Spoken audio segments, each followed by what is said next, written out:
Hello and welcome to Proverb Minutes. Today let's talk about that thing that should be embedded in each one of us is that commitment of heart back to the Lord for all that he's done. Let's start here in Deuteronomy 6:5.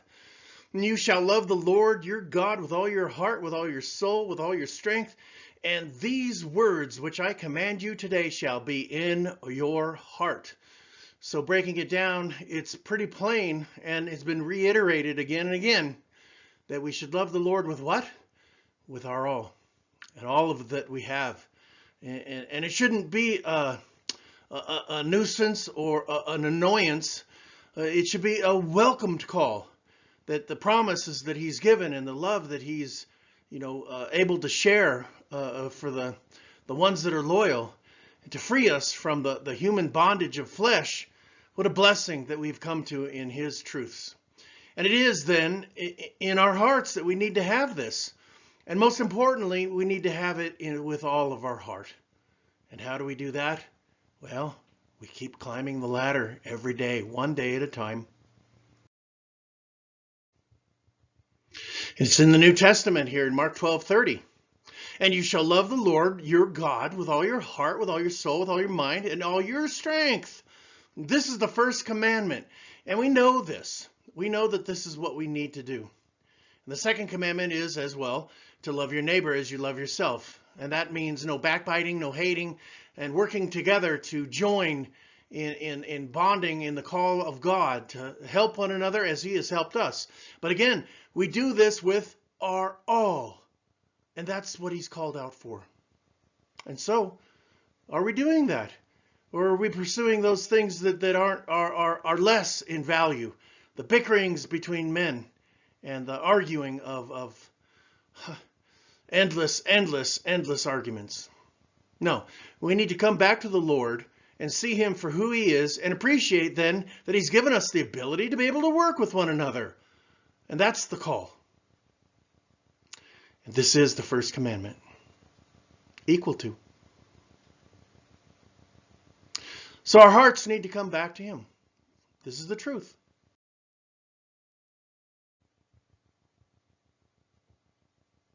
And when we arrive at obeying the commands of both the Old Testament and most certainly the New Testament, where it has been repeated. Here, Deuteronomy 4:29, but from there you will seek the Lord your God, the place of your dwelling, and you will find him. You will find him if you seek him with all your heart and all your soul. So, for the people that say you can't find God, that's not true. You can find God. And he can be in your heart and set you free. The truth shall set you free. If we do this one thing with our all. And that's what he's calling out for. And it should be joy. When it says rejoice always, I say again, rejoice always. These are the things that bring us to a better stance in life, to where we can endure the onslaught of the evils that confront all of us in such a wicked world as this. Oh, what a wicked world this is, and how I wish to leave it a better place than whence I came. If more people had that attitude, we'd be bonding together and building our future with today. And how do we come about this? We study the Bible. We're reminded again and again the truths that have been given. Here in Jeremiah 29:12. Then you will call upon me and go and pray to me, and I will listen to you. And you will seek me and find me when you search for me with all your heart. Again, God is making it clear again and again and again that if we choose to have a relationship with him beyond measure, there's no limitations, there's no barriers. We come to him with open hearts that are fallen, ripped wide open, that hide nothing. That's where we are assisted in developing our honesty, because we're not even hiding from ourselves. Because we're not hiding from God. If you hide from God, you're hiding not only from yourself, but all those in your life. And how is it that a soul without integrity, without honesty, is going to do anyone good, especially their children and comrades, if they can even be called that? But the praying is the most essential part of it. Well, the key is, again, searching you with what? With your all. Again and again, there's no ambiguity here.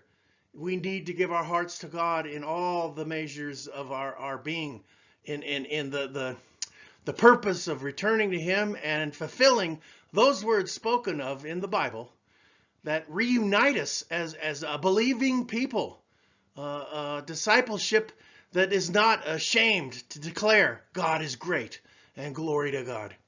Well, thanks for coming to Proverb Minutes. I hope this has helped you, inspired you today. Go out and help somebody. And as always, have an illumination of spirit before us in his word. Let us remain strong. Thanks for coming. Subscribe if you will, and we'll see you on that next ride. Bye-bye for now.